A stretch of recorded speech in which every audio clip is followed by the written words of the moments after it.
Good evening, folks. Sandy Pedraza here with Special Effects Academy, and we are on the start of the week session for July 7th of 2019 for the Forex Trading Room. We'll take a look at the week that just ended and the week that's coming up.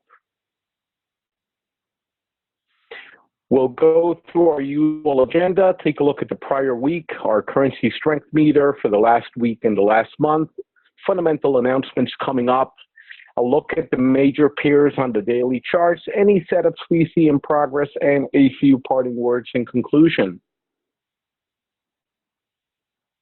We'll start by looking at different ledgers for the three accounts. This is the long-term ledger on your screen right now. We've closed out one trade recently, not last week, the week before, so we have that profit there, and we have re-entered the exact same trade in the same direction. Currently, the trade is open, and it's carrying a very small amount of profit. We'll look at the Aussie Cat chart and comment on that when we get to that point of the presentation.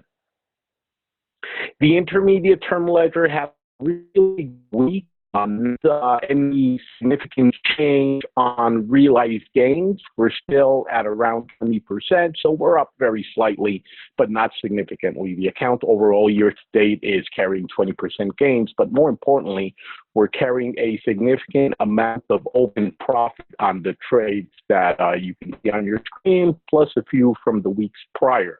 Most of these trades are carrying profit. One of them is carrying over 250 pips right now, and there are three others that are a little bit over 100 pips each. So all in all, some very nice gains. I think only two of the 8 trades open right now are negative, and even those are negative only to a slight degree. So we've had a really great week to begin the month and begin the quarter with gains approaching 8%. The only problem, of course, that they are not realized gains until we do close out those trades. Those gains are just on paper and cannot be counted. So realized gains, 20%, and we have a nice chunk of unrealized gains to go. On the short-term account, we did have a down week. We were down a little bit under 2%. Based on the size of the account. We had 4 losing trades out of 7. And the gains did not make up for the losses. So again, a very slight loss. In dollar terms, it was $40 on the account, but still, it was a losing week. We do expect to have losing weeks and losing periods, and this was one of them. Notes and opportunities for improvement. As I said, it was a very good week, although most of the profit at this point is unrealized. And even though it's realized, it is from just the first week of the month quarter, so it is looking extremely well. Some good trends are being firmly established, and we'll take a look at that as we go through the charts, which means it's about time to start looking at long-term possibilities. So if this continues, the long-term account is going to start seeing a lot more action than it's seen in the first 3 months of this year. And we are getting closer to some sort of conclusion in the Prime Minister contest out of the UK, which means that the pound is likely to be highly strong. So we need to be aware of that and make sure we're not caught on the wrong side of it. Moving on to the relative strength meter, the chart on the left is showing us the last month. And we can see that we have some clear winners and some clear losers. The Canadian dollar in the last 30 days has staged a very nice recovery, and the US dollar is only second behind all that. So we've got the dollar and the Canadian dollar, both of them looking very well. The clear losers at this point have been the euro, the pound, and to some degree, the New Zealand dollar. The rest of them were pretty much half of this, well, half a dozen of this, 6 of another, and looking just middle of the road. I will point out that gold had probably its best month in quite a while. So gold did appreciate against everything else, and silver didn't do poorly either. Looking at the last week, the week that just ended, we see that the Canadian dollar and the US dollar, much like in the monthly, are the big winners. The Australian did well also, and that's about all we can say for the winners. The Swiss gave back some gains in this week that just ended.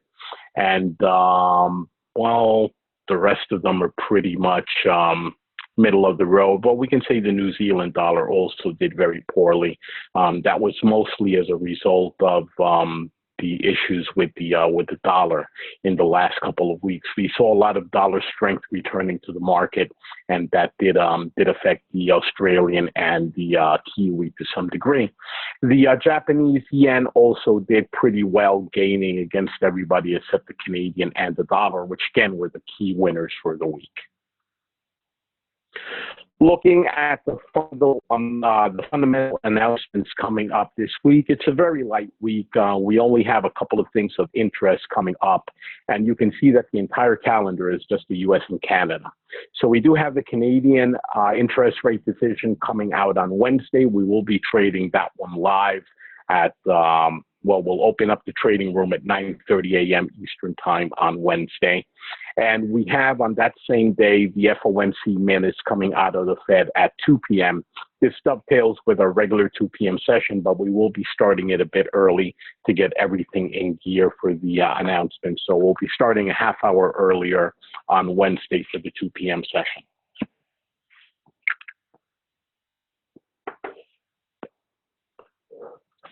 And with that, we move into the charts. As usual, we will start out with oil.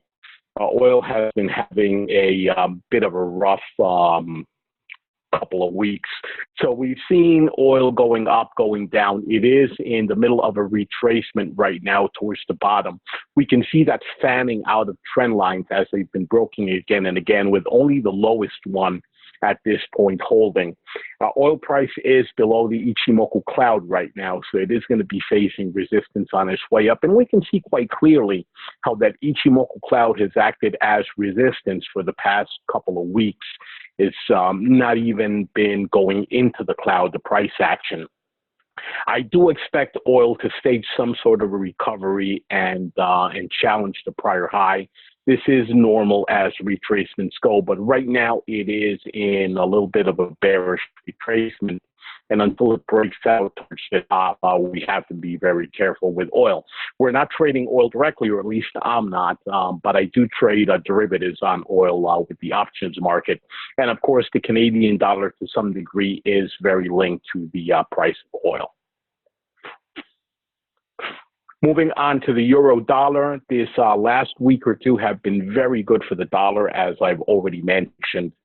And we've had the dollar appreciating significantly against every single currency out there. The euro is no exception. So we've had the euro dollar go down. It hasn't broken back into that downward channel it had been following since around the beginning of the year, but it's looking much closer. It is still above the support level defined by the Ichimoku cloud, but we've been trading it down successfully for the last couple of weeks. Indeed, this is one of the trades where we're carrying an open profit in excess of 100 pips right now. And we're still in that trade. We're still trying to ride it back down into the channel, or at least towards those prior lows that you can see there on the chart. So all in all, we are bearish on the euro dollar, cautiously so. It's still above support, significant support of not only the cloud, the top of the descending channel, and quite a few levels of horizontal support as well. So we'll remain bearish on it. We're keeping that trade open. In fact, that was a decision we took last week. But as always, we're going to be very cautious. And indeed, we have a good chunk of that profit already protected via trailing stop. So we're ready for it to start heading back up at a moment's notice. But until it does, we'll continue shorting it. Pound dollar, much the same. It is definitely heading down, and it is what we would expect given the nature of what's going on in the UK right now, between the naming of a new prime minister this month, as well as the final stages of Brexit, or what we think are going to be the final stages. Not the first time we thought Brexit was over, and then it gets extended another year. But right now, we do have the pound dollar having made a lower low. The lowest it's been since back in November of last year. So Friday marked the lower low than anything it's done in quite a while, and that is significant. It's a distinctly bearish chart. And while it doesn't seem to have much room to continue going down on the daily chart, which is what we're looking at, if you flip to a weekly, you will see that it still has quite a ways to go till the bottom it achieved in the aftermath of the Brexit vote back in 2016. So another chart we are very cautiously bearish on and looking for anything to happen to drive it further and us to make even more profit. USD/JPY had a significant retrace and breaking out of the downward trend line last week on the back, of course, of the dollar strength. So we've seen it going into dollar strength. It did hit resistance and bounced off of it. It is still trading below the Ichimoku cloud, so we're still in a bearish chart, but we do have to be aware of that retracement and trade that accordingly. So we'll be keeping an eye on what this one does. I'm still pretty hopeful it's going to continue going down, but again, we don't trade on hope, but on the reality of what the market is doing. So I'm still bearish on it, but with a lot more caution than the other ones. USD Canadian has had, as we said, the Canadian dollar has had a pretty good couple of weeks and indeed a pretty good month. We can see that it's been dropping steadily since around the, I'm going to say the first week or two of June has been a consistent drop after that retracement it did from the end of May through the beginning of June again when it popped up above that trend line. Since then, it has been dropping consistently, and we've actually made a little bit of profit on it as it makes its way down. Friday was a very curious day. You can see that final candle. There was this struggle between the US dollar and the Canadian where it started going up against the CAD in favor of the dollar. And then towards the end of the day, it collapsed back and ended up pretty much near the bottom. This is one of those charts where I'm going to be very interested to see what happens towards the beginning of this week. So between now and tomorrow, to see if we have any significant opportunities here. On the flip side of that, and you'll see this when we get to the other Canadian charts, the Canadian is appreciating against everybody else. And we're already carrying a huge amount of open profit on the pound CAD and the euro CAD. The pound CAD is that trade where we're carrying in excess of 250 pips profit right now. But we'll wait till we get to those charts so I can highlight that. But indeed, the Canadian dollar has been having the best month it's had in quite a while. We'll see how long that lasts. USD Swiss, another one that has retraced significantly into dollar strength, but if you notice, it didn't manage to break through that descending trend line. So we have a bullish retracement inside a still very bearish downtrend. So we'll have to see how it reacts. If it does start breaking past the trend line and starting to break into the Ichimoku cloud, I will start going long on the USD Swiss. For the time being, I'm still waiting for a good opportunity to trade it down. Aussie dollar, the Australian was doing quite a good job of keeping the dollar at bay until, again, last week where dollar strength just overwhelmed. And it did bounce off of resistance, and it is now traveling back through the Ichimoku cloud. This chart is still very bearish, so we can see that it is trending down, but with a lot of sideways action at the same time. And indeed, what we see in the last couple of weeks can be called the sideways movement. It's neither going up nor going down. It's just trading within an about 80 pip, I'm going to say an 80 pip range between that red line at the 70.35 and its current price at the 69.70.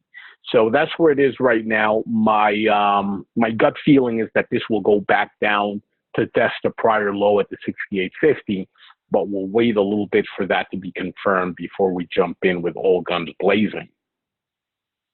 Kiwi dollar, much the same. The Kiwi had been doing a great job of catching up to the US dollar. Indeed, it had broken through the Ichimoku cloud, hit that new, well, it didn't hit that new trend line more than established that trend line. That's a trend line that relies on that latest movement for one of the anchor points. But it did bounce off of the horizontal resistance at the 67.20. It tested it yet again.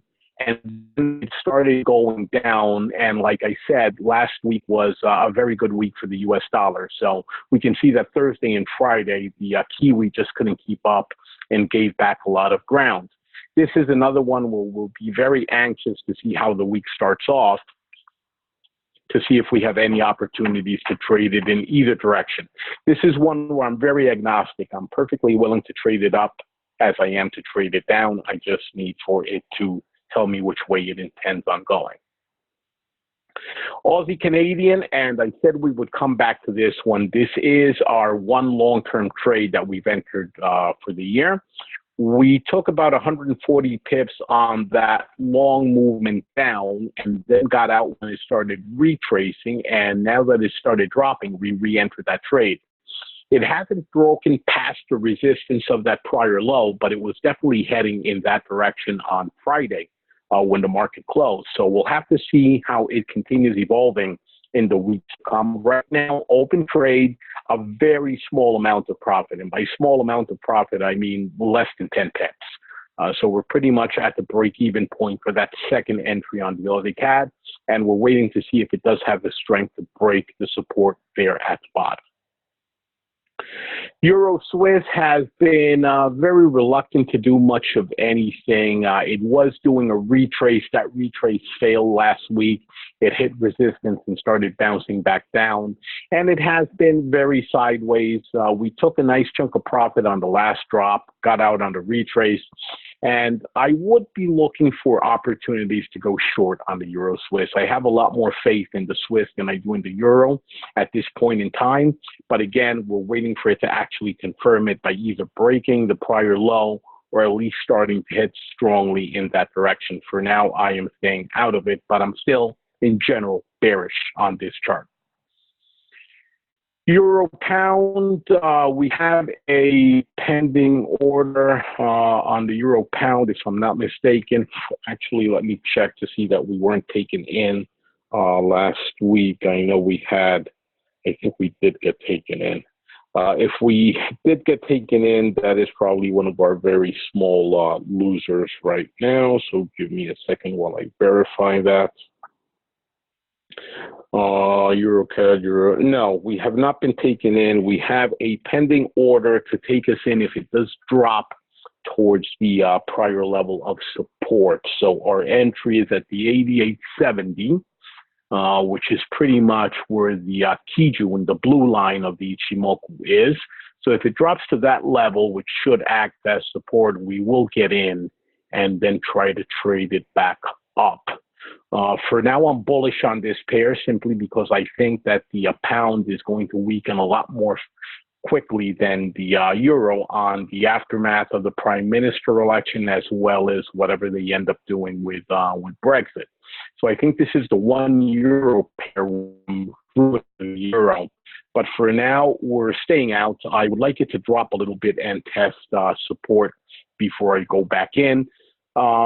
There's not a whole lot of room towards the top, but at the same time, if it does break the prior high, I would consider going in long without waiting for a retrace. So right now it's sort of in the middle where I'm neither short nor long, but we'll see how it evolves in the next couple of weeks, maybe even the next couple of days.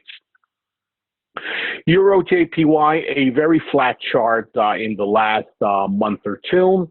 Still a bearish chart, but it's getting very close to its prior bottom. So I'm not sure that there's a whole lot of room for it to continue moving down. Again, I'm very skeptical of the euro right now, so I'm much more of a fan of the yen, but this chart is simply not moving quick enough to justify any trading on it again for now.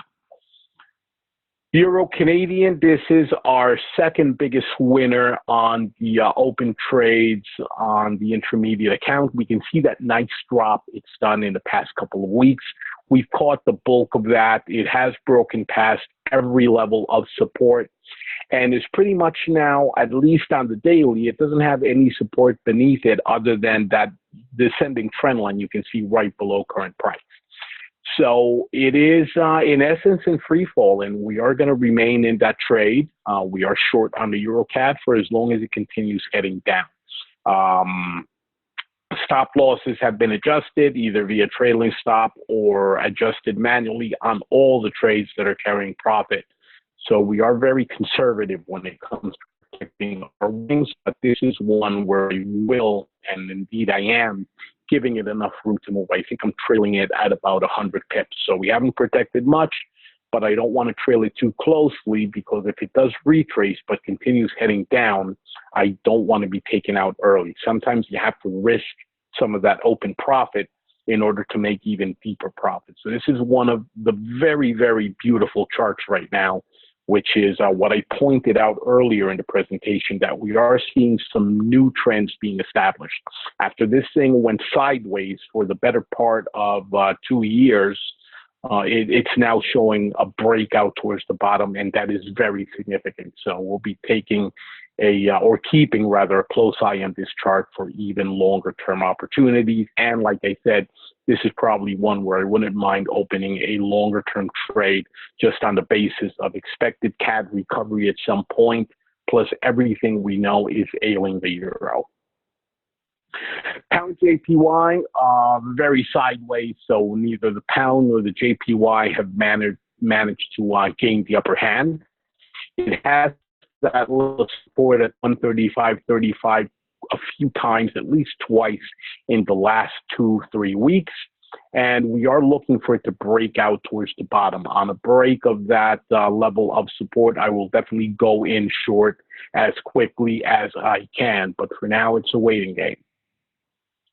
Aussie JPY, very flat. It did try to break past support, didn't quite manage it. It stayed underneath support for a good 2 or 3 weeks. Of course, support then becoming resistance before breaking back above it, testing the bottom of the Ichimoku cloud, and is now in a bit of a wedge that is made by the cloud itself and the underlying level of support at the 75.30.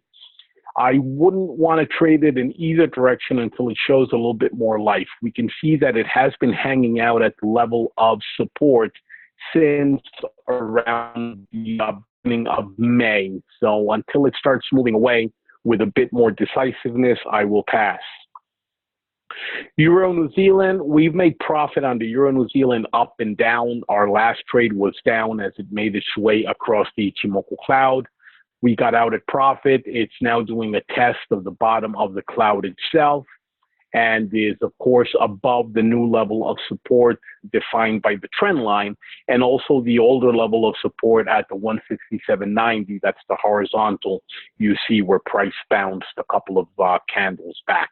So for now, we're waiting to see which direction it starts going. Again, I'm more of a Euro skeptic than anything else right now.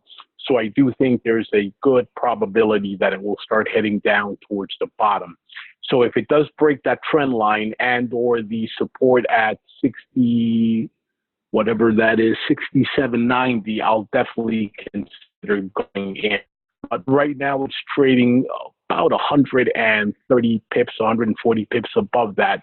So it does have to drop significantly before I'm going to be tempted to go short on it again. Probably be more tempted to go long if it does start to cross the Ichimoku cloud.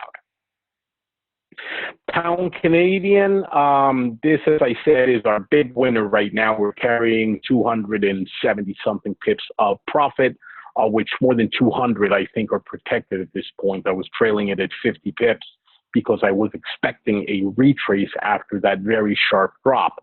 Doesn't look like the retrace is happening, so it is still heading towards the bottom. It's broken past every level of support on the daily, though it does still have room on the weekly to find more support. But for now, we can consider it to be in free fall, and we'll see how far it goes. This is another one of those new trends that we can say are being established after the breakout past all the other levels of support. So a keeper. I would not mind taking profit, though, at some point very soon, which is why I'm trailing it a lot more closely than I am other trades, simply because it's moved too fast, too quickly. But again, nothing says that it has to slow down or even retrace. It can keep going for all I know, and especially knowing that the CAD is getting stronger and that the pound has all the issues facing it that we've covered in the prior bits of this presentation. And last but not least, our pound Swiss. This is one that has gone sideways. And in general, the Swiss has taken a breather after a very nice period of recovery in the past couple of months. So we've seen that the past couple of weeks have been either sideways or retracement on pretty much every one of the Swiss pairs, no exception to this one. However, and I keep repeating, I expect the pound to continue collapsing, and I do expect the Swiss to continue gaining strength simply because the Swiss franc is a friend in times of trouble. It is a safe haven currency, and you will see that money starts flowing into Switzerland whenever things grow uncertain in other geographies. So that can only help the Swiss franc, and we're already short on the pound Swiss. We went short when it broke support back a couple of weeks back, and we'll continue being there. We are right now carrying a very small loss. That's one of our losers on the intermediate term account. But again, we're talking maybe 30 or 40 pips of a loss after having been deeper than that. So no change there. We'll continue to let that one play out. I'm still expecting a breakout of the floor there at the 123, which it has been tested back in January.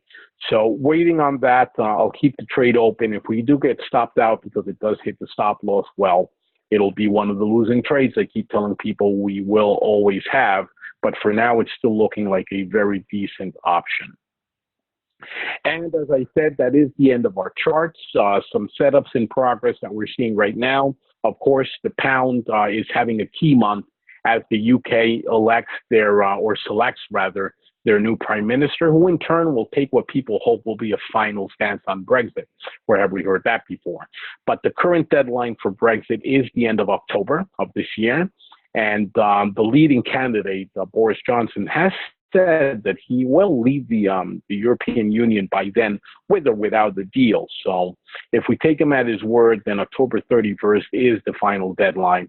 What's lacking right now is for either a plan to be approved in the House of Commons that would need to be presented at this point by whoever wins the prime ministership, again, Boris Johnson, voted on. But he has also hinted that he may very well override Parliament and simply go ahead with Brexit, since that was the will of the people expressed in that vote in 2016. So up for grabs. If he does take that latter stance, overriding Parliament, he will be facing a vote of no confidence, which means that if he loses that vote, then the UK will have to have general elections and actually have the people vote for a new prime minister.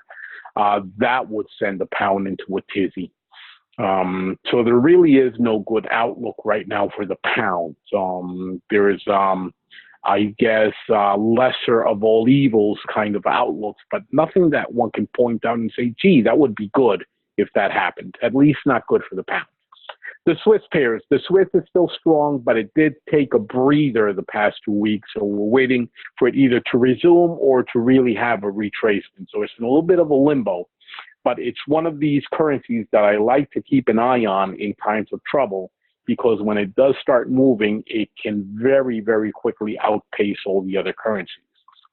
The Canadian, finally showing strength, especially against the European currencies. Again, it did do very well against the dollar, but this was simply because the US dollar was gaining strength at the same pace or even quicker than the Canadian was. So it didn't manage to outpace the dollar, but against all the European currencies, the euro, the pound, the Swiss, the Canadian probably had the best week and has been having the best 30 days that it's had in quite a long time.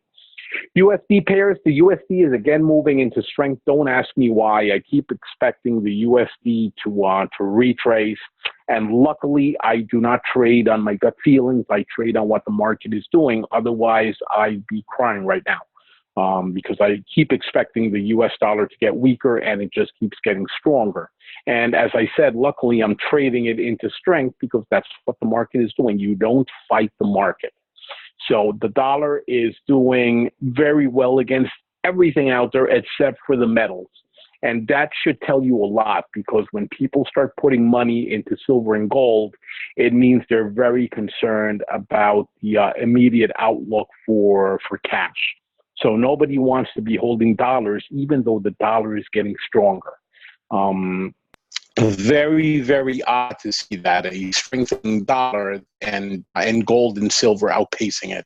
So that should be a little bit of a warning sign not to be too in love with the dollar. It can turn at the drop of a hat. Last but not least, the Japanese pairs, the yen also took a week off. It looks like it had a lot of uncertainty, and that made it go sideways. It didn't really retrace, though, I guess is what I'm trying to say, except against the US dollar. And we know that wasn't yen weakness, it was dollar strength. So in essence, the yen has been sideways for the last week or two. And finally, some parting words. I always like to leave or end these sessions with a little bit of insight.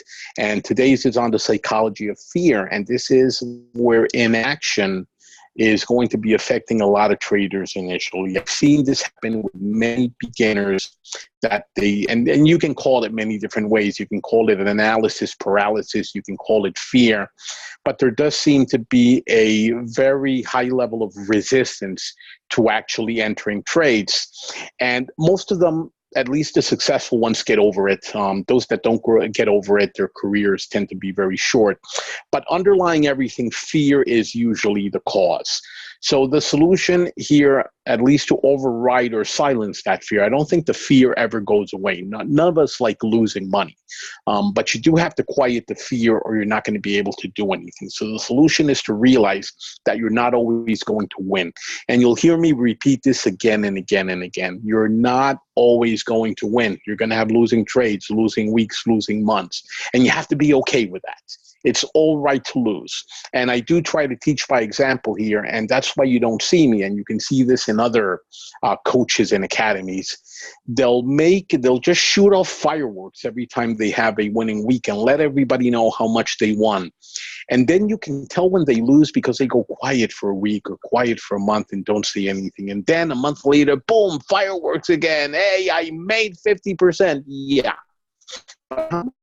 During that period that you were quiet, you probably nuked your account, you started a new one, and now you're up 50% on the new one. So that's not the way trading is supposed to work. It may be the way that marketing works, in that if you want to be a really big school and have 1,000 students, you need to tell everybody that you make 50% a week. Not me. That's not the way it's work. I'm trading a plan, and not every individual trade is going to be a winner. Not every week is going to be a winner. Not every month is going to be a winner. And if you can't accept this, you're not going to succeed. I'm going to steal a line from Dune, one of my favorite science fiction novels by Frank Herbert. Fear is the mind killer. That was part of a prayer that the Bene Gesserit, one of the organizations in the book, used to use as a mantra to drive out fear. So fear is your one enemy. Get rid of the fear, or at least quiet it down, and go ahead and trade, and realizing that you are going to lose. Since you are going to lose, you need to control your risk and not risk too much at any one time, because sometimes you're going to lose. So I'm going to leave it at that. I think that's the message. And with that, I'll open up the floor if anybody has any comments or questions before we drop off. Otherwise, you will be getting a recording of this session as well as all the parameters for the week very shortly. Questions? Yeah, hi, Andy. Hey. How you doing? Pretty good. Good. I have a question, but it's just a software question, if you have time. Go ahead. I had to wipe my computer, and I've got it all rebooted and running well again now.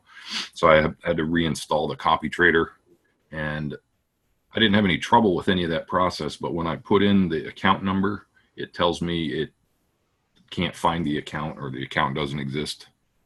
Okay, I'll work with you offline on that. So if you give me about an hour and you're available, we can have a private session. If not, we can schedule one at your convenience. Okay, sure. Okay, so I'll reach out to you. All right, sounds good. Appreciate awesome, it. Man. Okay, thank you. Anybody else? Okay, have a good one, and I'll be talking to all of you as the week begins. Thanks a lot.